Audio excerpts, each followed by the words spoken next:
என்ன பண்றாரு, ஒருத்தர் ஜெபம் பண்றாரு. இதே போய் ஒரு இந்து சகோதரர்கிட்ட உனக்காக போய் வேண்டிட்டு வர, உனக்காக கோழி அடிக்கிற மாடுன்னு யாரும் நம்ப மாட்டாங்க.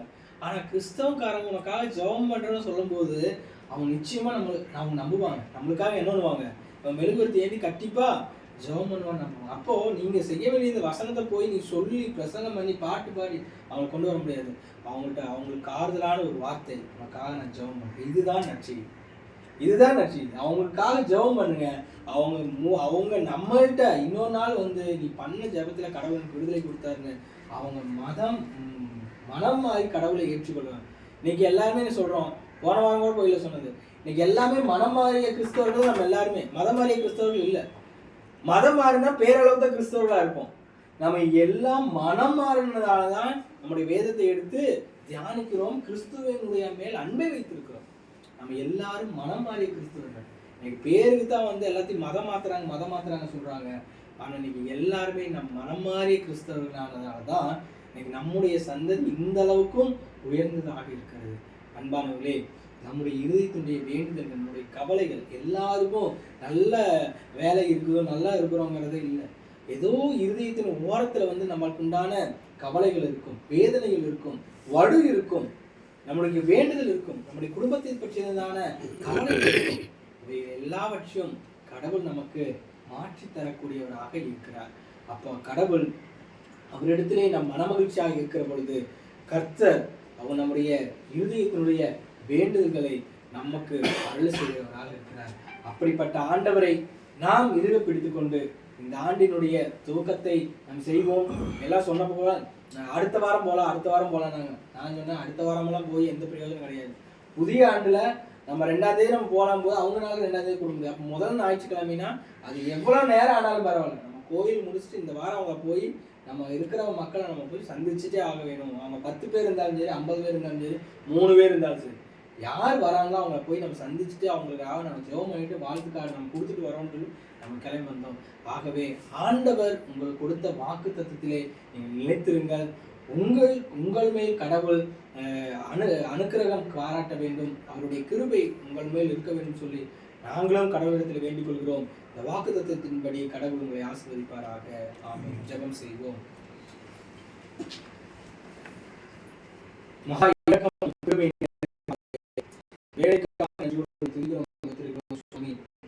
நாளிலே அன்பரே, ஒருவர் எங்கள் அன்பை நாங்கள் பரிமாறிக்கொள்ளவும், நாங்கள் ஒருவருக்கொருவர் எங்களுடைய ஐக்கியத்திலே நாங்கள் உடன்படவும் ஆண்டவர் பாருங்க கிருபைக்காக நன்றி செலுத்துகிறோம். ஆண்டவருடைய கிருபையும் பாதுகாப்பும் எங்களோடு இருந்ததற்காக நன்றி செலுத்துகிறோம். உமது சித்தத்தின்படி சுவாமி எங்களை வழி நடத்துவதற்காக நன்றி செலுத்துகிறோம். ஆண்டவரே, கூடி வந்திருக்கிற ஆண்டவரே சோலையார் திருச்சபை மக்களுக்காக, உறுப்பினர்களுக்காக வருகிறோம். ஆண்டவரே, அந்த திருச்சபையில் இவர்கள் காட்டுகிற ஒவ்வொரு பேர் அன்புக்காக நன்றி செலுத்துகிறோம். இவர்களை ஆசீர்வதித்தரலும், இவர்களை பலப்படுத்தியறலும், இவருடைய தேவைகளை கடவுளை சந்தித்தரலும், கடந்த ஆண்டில் ஏற்பட்ட இழப்புகள், பாதிப்புகள் எல்லாவற்றையும் கடந்த சுவாமி புதிய நம்பிக்கையோடு, புதிய உத்வேகத்தோடு, புதிய ஆற்றலோடு இவர்களுடைய ஆண்டவர்கள் கிருபை செய்ய வேண்டும் சத்தம் கொண்டாடுகிறோம். கடவுள் தேவையான காரியங்களை சந்தித்தரலும் சுவாமி. ஆண்டவரை, இந்த ஐக்கியத்தை நீர் கொடுத்ததுக்காக நன்றி செலுத்துகிறோம். இந்த ஐக்கியத்திலே நாங்கள் வாழவும் வளரவும் நாங்கள் நிலைத்திருக்கவும் ஆண்டவர் நீர் கிருபை செய்ய வேண்டும் என்று சந்தோஷம் கொண்டாடுகிறோம். தேவையான அனைத்து நன்மையான ஈவுகளையும் உமது கரத்திலிருந்து பெற்றுக்கொண்டு உமக்கு சான்றுடையவராக, உமக்கு சாட்சியுடையவராக என்றென்றும் நிலைத்திருப்பதற்கு எங்கள் உதவி செய்வேன் சந்தோஷம் கொண்டாடுகிறோம். ஆண்டவரே, கூடி வந்திருக்கிறவர்கள் என்னுடைய ஆலயத்தின் மேல் ஆண்டவரே காட்டுகிற அன்புக்காக நன்றி செலுத்துகிறோம். சொல்லும்போது இந்த ஆலயத்திற்காக இந்த ஆலயத்தில நான் வேலை செய்தேன், இந்த ஆலயம் என்னை உயர்த்துகிறது, இந்த ஆலயத்தின் மேல் வைத்த அன்புக்காக நன்றி செலுத்துகிறோம் சுவாமி. ஒவ்வொருவரும் ஆண்டவரே இந்த ஆலயத்திலே காட்டுகிற அன்புக்காக நன்றி செலுத்துகிறோம். அங்க இருக்கிற மக்கள் மேல் காட்டுகிற அன்புக்காக நன்றி செலுத்துகிறோம். அந்த சேகரம் விழுந்துவிடக் கூடாது என்பதற்காக தங்களுடைய ஆண்டவரை கொடுத்த ஆண்டவரே அந்த சேகரத்தை ஆண்டவரே இருக்கக்கூடிய உலகின் மக்களுக்காக நன்றி செலுத்துகிறோம். அவர்களை ஆசீர்வதியும் சுவாமி. அவர்கள் பிள்ளைகளுக்காக, அவருடைய மனைவிக்காக, ஆண்டவரே ஒவ்வொருவருடைய தாய் தகப்பனுக்காகவும் சமத்தில் வருகிறோம்.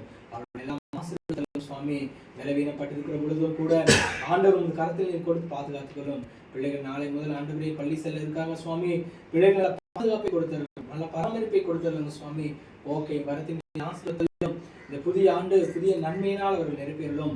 எதிர்கொள்ள இருக்கிற ஆண்டவரை தேர்வு நாட்களிலும் கூட ஆண்டவரே அவர்களை தேர்விலே நீர் ஆண்டவரை நல்ல மதிப்பெண்களை எடுப்பதற்கு நீர் கிருபை செய்ய வேண்டும் சந்தர்ப்பம் நாடுகிறோம்.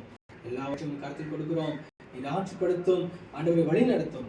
ஆண்டவரும் மீட்பர் கிறிஸ்துவில் வேண்டுகிறோம் பிதாவே, ஆமென். நாம் யாவரும் சேர்ந்து கர்த்தரை இருப்போம். பரமண்டலத்தில் பிதாவே, உம்முடைய நாமம் பரிசுத்தப்படுவதாக, உம்முடைய ராஜ்யம் வருவதாக, சித்தம் உம்முடைய செய்யப்படுவதாக. ஆண்டவரே,